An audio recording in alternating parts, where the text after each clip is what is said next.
Greetings from Technocracy News and Trends. I'm Patrick Wood. Welcome to the broadcast today. We're going to talk about a couple of very important issues. And I don't know how long this is going to go, but we need to talk about these things. So let's just dive into it and get right to it. I'm going to bring up a couple of screens here to make it easy for you to track with me. The first one is going to be a story about what psychologists are claiming down in Brazil. And this is not just any old psychologist. These are a group of people who will make the headlines around the world. We'll talk about that in a minute. You'll see the banner at the top of the screen here, which says, "We will not comply." This has become the center for "we will not comply" on wearing face masks, social distancing, and whatever. So I have a little bit of conflict of interest, I suppose, in bringing up this next article. But if you have not been to citizensforfreespeech.org yet, you need to go there and check out the homepage and find out if you want to join with us in the fight for free speech and for the First Amendment, and also to make a protest, a national mass protest against wearing face masks. I say we've had enough, and it needs to stop. All over the world it needs to stop. People are mad, hopping up and down all over the planet right now because of what governments are doing to the citizens. Well, that's another story. But get over to citizensforfreespeech.org and take a look and see if you want to climb on board. I hope you do. We need all the help we can get. Now, this story is titled, "Academics. Mask Non-Compliance is a Mental Disorder," or, in their terms, sociopathy. That is, sociopaths. You've all heard that word before. This was a group of rather pedestrian academics in Brazil. And even though I would call them pedestrian academics, and even though I would claim that their study was really quite shoddy in nature, it will be heard around the world, and it already is being heard around the world. And here's why. The technocrats that are running this whole narrative right now of lockdown, social distancing, wearing face masks, and so on over this pandemic have a very curious attitude. I've recognized this for decades, and I've talked to you about it in these broadcasts and in writing as well, that the attitude is, we know our science is right. There is nothing to discuss. We know it's right. It really doesn't matter what you think, that is, you citizens. So what's the problem? Why don't you just accept what we're saying? I mean, we're talking science here. Our science is settled. Of course, their science really isn't settled. It's pseudoscience by and large, but this is the attitude of a full-blown technocrat.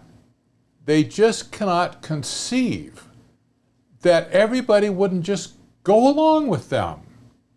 This attitude started back in the 1930s, by the way, when initially the North American continent was in view for technocracy. And the map that they drew in their book covered all of Canada, all of the United States, all of Mexico, all of Central America, and the top few countries around the top of South America. This was going to be the North American technate. Not one word was ever written in technocracy documents, and I did a thorough original research on this. Not one word was ever uttered or written about how they would get all these other countries to cooperate and just become part of the North American technate. Well, this is the attitude. Of course they will. They'll rush. When we lay out our program, they'll run to us. They'll just say, "Oh, we just lay down our sovereignty to you. You can just do anything you want to do. We're with you, brothers, go for it." Well, it didn't work out. Mexico should be glad for that. So should Central America. So should Canada, for that matter. But this attitude has persisted for decades and decades, and we see it again today. They just can't believe that anybody on a citizen level would not go along with their crackpot schemes. So, here's what they do. They define it as a mental disorder. Not for them, for you. You and me. we are considered now sociopaths. And so I wrote this article, and I'll give a hat tip, by the way, to James Corbett of CorbettReport.com, who first alerted me to this study. And I went and got a hold of it and read it, looked at it, and I just shook my head. I said, this is par for the course. This is exactly where it's going to go. So I want to cover this article just a bit with you. University psychologist in Brazil conducted a study, and I put that in quotes because it wasn't really a very good study at all, that profiled those who are non-compliant with relation to wearing face masks and practicing social distancing. Those cretins who resist, and I say cretins, that would be us, right? Those cretins who resist going along with the mandates for the greater good tend to display higher levels of traits associated with antisocial personality disorder. That's what it's called, also known as sociopathy. Well, what is a sociopath? I had to go and do some research on this just to be sure I had my terms very clear. A sociopath is defined as someone who has antisocial personality disorder, ASPD. Now, is that you? Well, you can listen to the description here and just ask yourself the question, am I a sociopath and I never knew it? Oh my goodness. You certainly want to know if you are. Well, here's what Healthline has to say about being a sociopath. People with ASPD can't understand others' feelings. They'll often break rules or make impulsive decisions without feeling guilty.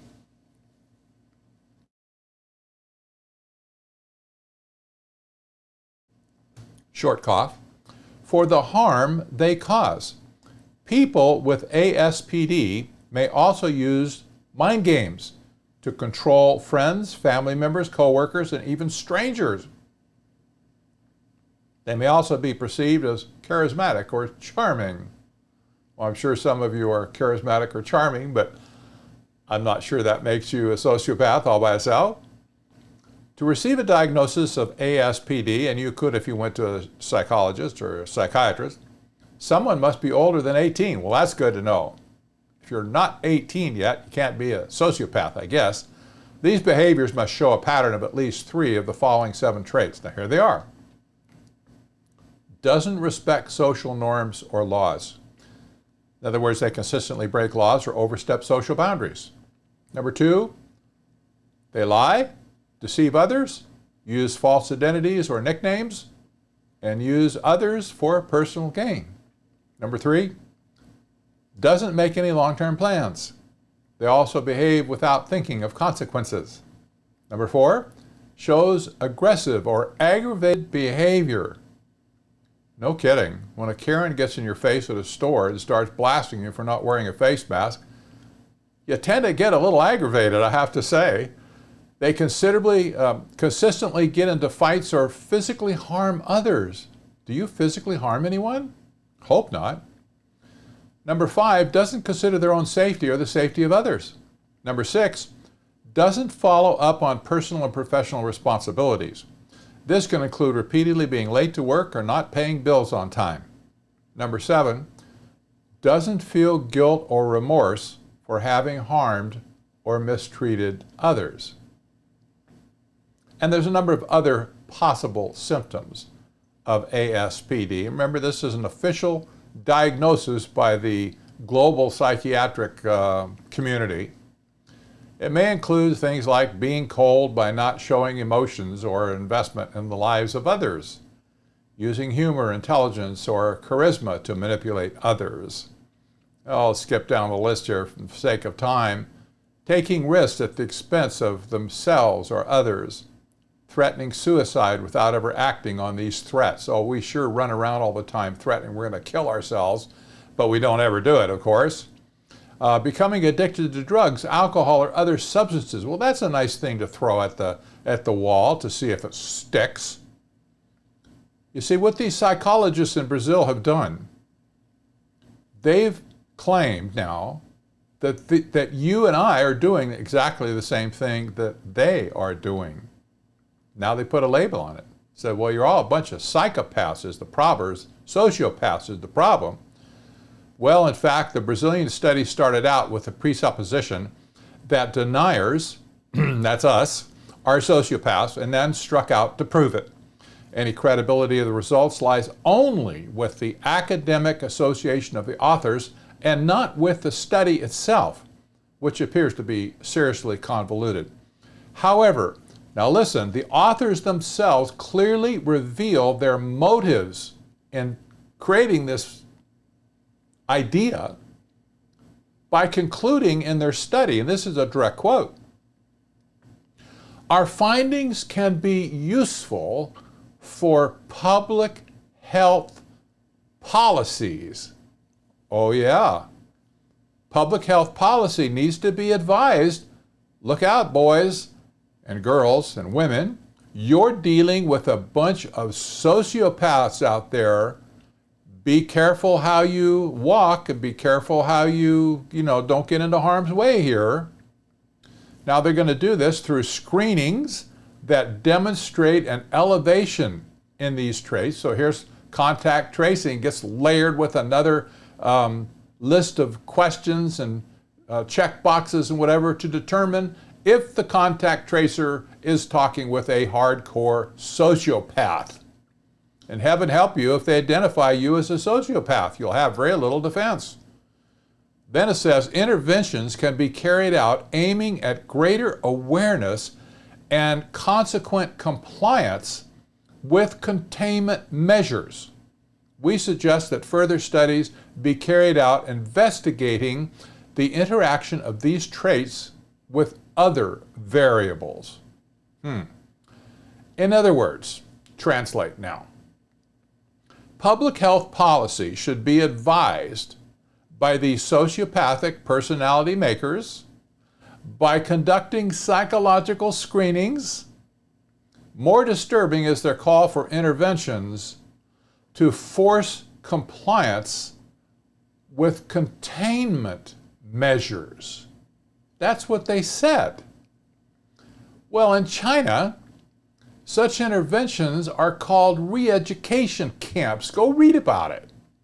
In the former USSR, they were called gulags. You buck the system in the old USSR, it's off to busting rocks in the rock pile for you. You didn't have any recourse, you didn't have any appeal. They just disappeared you and shipped you off to Siberia. Well, in today's technocrat-run society, it'll be called social credit scoring is what it's going to be called. Those who refuse to comply will be excluded from society and literally put outside the camp like lepers were in biblical times. You cannot coexist here. Your disease is contagious. We cannot allow you to be around other people who might pick up your destructive habits of being a rebel and rebelling against the technocrat narrative. Well, you can be certain that this utterly false narrative will be introduced into future public policy to further clamp down on any outliers who refuse to go along with the technocrat narrative. As such, it should be resisted and debunked at all costs. With this early warning, this isn't early warning, by the way, you should be fully prepared for it by the time it hits. And let me tell you, this is an idea that you need to get your head wrapped around and prepare a defense right now on how you are going to shoot down this insane narratives that all the rest of society that does not agree with them are just a large pack of sociopaths. You can't let it happen. If they continue with this, they will be building a case to take all the resistors away from society, because after all, sociopaths really need to be locked up. Well, the next step from a dedicated sociopath is a psychopath. Psychopaths, of course, are capable of heinous crimes like killing people and running over people, doing bizarre things, criminal activity. Yeah, this cannot stand. And I say, America, wake up and smell the coffee here. Now, the next story that I want to talk about, at least a little bit, this is a very important story, and I encourage you to go to the website and read it word for word. And you may say, oh, this is boring, I can't take it. You will take it. Just do it. It'll only take you 15 minutes maximum to digest everything in this article. It was written by a researcher and a writer in the UK who has done an excellent job at dissecting the global elite and how they are manipulating the world scenario right now, the narrative. His name is Stephen Guinness. And this particular article is very good because it talks about the Great Reset, the World Economic Forum, and the global elite's master plan. Now, I've talked about this a lot in the past. You know that if you've listened to me for very long. But this article gives just a little bit different twist, and it brings us up to date with some of the things that the World Economic Forum are saying and doing right now. And so it's important to understand that this is not just a political coup. While everybody's worried about the Democrats and the Republicans, and is it going to be Trump, or is it going to be Biden, or is it going to be AOC and her district, everybody's focused on politics in America. We would do well to get our mind off of our local politics and look at the global situation, because the global elite are manipulating our political system, which we're a small part of the world. We're not the biggest part of the world for sure, but the global elite manipulate America's political systems on both sides of the aisle to achieve their goals. And so if you think that being involved in the political fight here is going to get you anywhere, you're going to be sadly mistaken, because it won't. It won't do anything to stop these madmen from trying to take over the world. And they're doing it right under our nose. And the World Economic Forum is a perfect example. They've been calling for this so-called Great Reset now for months, if not years. Actually, it is years, but really noticeably in the last several months since the pandemic broke. You know that I have written in the pages of Technocracy News and Trends from the very minute that Imperial College released its study that this was going to be the biggest pandemic the world has ever seen, probably, and that over 1 million Americans were going to die, and at least 500,000 Brits were going to die, and the world panicked over that. That very time, I started to write, this is a technocrat coup, because the people who pulled the fire, yelling fire in a crowded theater, were the same people, the same academics that were working the global warming scam previously. They just changed the name of the emergency. Instead of global warming and the planet's going to heat up and cook us all, it became the virus that's going to kill us all. Well, what difference does it make? Climate, virus, we're all going to die, they said. And so this sparked the world shutdown of the economic system. Kind of the rest has been history, but I've been writing about this from the very get-go. This is not a foreign topic, I don't think, or concept to readers of Technocracy News and Trends. So when Stephen Guinness writes about this, the Great Reset, I want to point out this is an economic reset. And we'll discuss that just a little bit. You can read the article, but I want to read what I wrote at the top of this as a commentary. The World Economic Forum has defined and is leading the global stampede into the Great Reset. That's in quotes because that's the term they use. That would kill capitalism and free enterprise while establishing sustainable development, aka technocracy. Now, before you turn off the channel, listen to me here. The WEF is arguably steeped in sustainable development. In September, for instance, it will host the Sustainable Development Impact Summit. There's a link there. Go look at the webpage if you don't believe me. In Switzerland, its website clearly links the Great Reset to sustainable development. It's not linked to anything else, only sustainable development. This is all they want to talk about. Now, this is from the webpage that promotes this conference in Switzerland. The COVID-19 crisis wreaked havoc on societies and economies, yes it did, and dealt a major setback to achieving the 2030 Agenda and the Paris Climate Agreement. Well, those were United Nations initiatives, weren't they? Putting the world back on a path of sustainable, equitable, and inclusive growth will require more than a global recovery. It will require a great reset.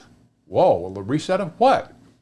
Of social and economic systems. It doesn't say political systems, does it?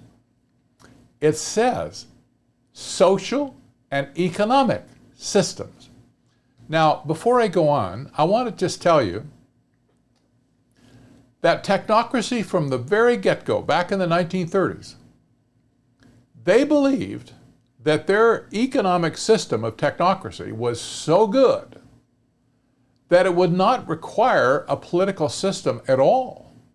No politicians. They said, just think of the possibility, no politicians to get mad at. Because we scientists and engineers, we always do everything right. There's science is behind us, so there's nothing to discuss. There's no debate to be had. We'll just do what's good for you.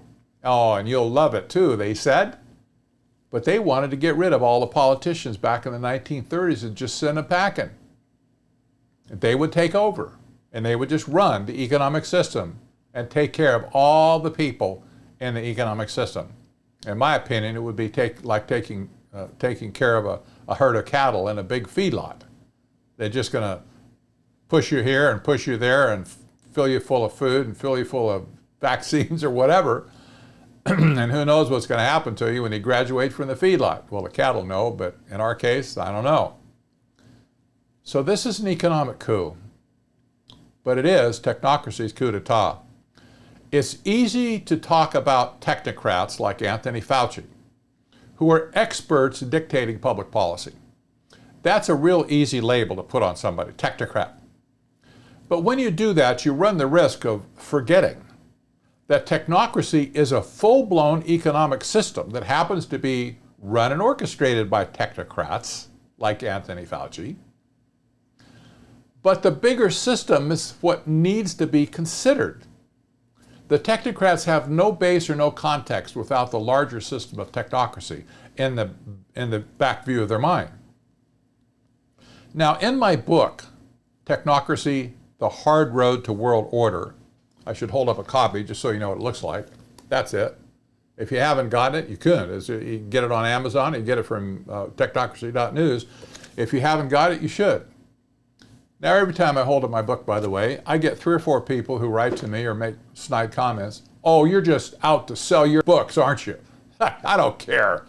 No, it's not about selling books. It's about getting the truth out there so we can save our country and save what's left of our world. Other countries around the world desperately want to break the shackles of technocracy that they know they're trapped in. This is not about selling books. It's about getting the information out to people around the world, and especially in our country, hopefully to make some impact on public policy at some point. But in any case, I digress. In my book, which is called Technocracy, The Hard Road to World Order, I dedicated an entire chapter. It was called Technocracy is Sustainable Development. Can't be more blunt than that. 10 pages of why technocracy is sustainable development. They're one and the same, interchangeable. I'm not going to explain the whole thing right now to you. We just don't have the time. You can go and read the book. You can go and listen to any one of my interviews on the internet or on the website, technocracy.news. There's tons of stuff out there. Read my 12 Days of Technocracy at the bottom of the homepage. You'll get an earful, an eyeful, whatever, of all the stuff about the economic side, the economic system of technocracy. But here's what I concluded in that chapter. After an exhaustive historical inquiry, I can confidently state that the only specifically designed replacement economic model created ever in the history of the world was technocracy, and it took place in 1932 to 1934. Thus, it is clear that sustainable development is technocracy. Now, I'm making a bold claim. I realize that. Take a shot at me if you want, but go read the book and then tell me what you think, if I'm right or not. Making this connection now will help the reader to understand the balance of this book in its proper context. The sustainable development movement has taken careful steps to conceal its true identity, strategy, and purpose. But once the veil is lifted for you to see, you will never see it any other way. Once its strategy is unmasked, everything else will start to make sense. And I have to say, the old saying is, once you see it, you cannot unsee it. And this is really true here. What people most commonly fail to see in any case, that if the economic system is radically changed, all of life changes. Everything changes. Our political system, our social structure, our economic structure, the livelihood that we have, the level of comfort that we have to live in this country and around the world. Technocracy's coup d'etat is not political, it is economic. And you must understand this to see where these people are coming from and see what the Great Reset is all about and why they're pushing it so hard around the world. And they figured out how to finance it, by the way. They were struggling with this financial issue for the last 20 years. There's plenty of paper has been written on that. Where are we going to get the money to finance this new thing we want to do? Well, now they've done it because the pandemic is springing stimulus funds all around the world to throw trillions and trillions and trillions of dollars into resuscitating the economic system. That is the Great Reset, and that's the money they're using to do it. It's your money and my money and citizens' money around the world. It's our wealth that they're sucking dry out of the current economic system and pouring it into the Green New Deal type stuff, the green stuff, sustainable development stuff. This is how they're doing it. It's an economic coup. But if the economy changes, if our current system gets thrown out altogether and technocracy comes in, all of life will change on planet Earth everywhere. It will put us back into a system that I've often called neo-feudalism, where a few own and control all the resources, and the rest of us basically have to squat out on the back 40 and eke out a living doing something, who knows what, but eke out a living and having just enough left over to support ourselves and our family, with everything else going to the owners. This has been, in general, since it started in 1973 with the foundation of the Trilateral Commission, this has been the biggest plundering of resources that planet Earth has ever seen. And undoubtedly, we'll never see anything like this again, because once it is done, it won't ever be able to be undone, I'm afraid, because how do you get loose from a scientific dictatorship? $64 question. Answer, you can't. There's no accountability. There's no responsibility. How do you impeach an algorithm? You can't. How do you impeach a technocrat if you don't know who he is? How do you run him off? How do you throw him out? You can't. You know, people wonder, who's doing the censoring like at a Facebook? Well, everybody yells at Mark Zuckerberg. You really think he has his finger on the censor button? No, there's people way down in the core of the company that are sitting there with their finger on a button, censor, censor, censor, censor. You think you can ever get your hands on that person? You don't even know who they are, do you? You'll never get them. You never touch them. They're just basically there, and they're invisible to the rest of the world. You just have to obey and go along with what they do. This is the essence of scientific dictatorship that technocracy will bring to the world. And it's not something, I don't think, that anybody listening to this video really wants to put up with and enter into. We don't have a whole lot of time left to fight this. That's one reason that I've launched Citizens for Free Speech and why I'm so dead serious about starting a national face mask protest to throw this back in their face, to say we will not comply. Not face mask isn't an issue. We will not comply with your mandates. Bring them on. We're not going to comply. We don't care what you say. We're not going to comply. Well, I'm Patrick Wood for Technocracy News and Trends. If you're listening to this video, I'd appreciate it if you just do all these things here. Give a thumbs up. Let other people know whether they should listen or not. You can subscribe to the channel. You can go to technocracy.news and get on the mailing list to receive a digest every day. I really appreciate when anybody goes to patreon.com/technocracy and leaves a tip, if you will. Even a couple of dollars a month is encouraging to me to know that you're standing with me. I would do it anyway. In fact, I did it for some time with no help whatsoever. I would do it again with no help. But it is encouraging to me to know that other people are standing with me in this fight, in this issuing of information to get it out to people. And people are catching on, by the way. This is a good thing. Well, until next time, again, I'm Patrick Wood for Technocracy News and Trends. God bless.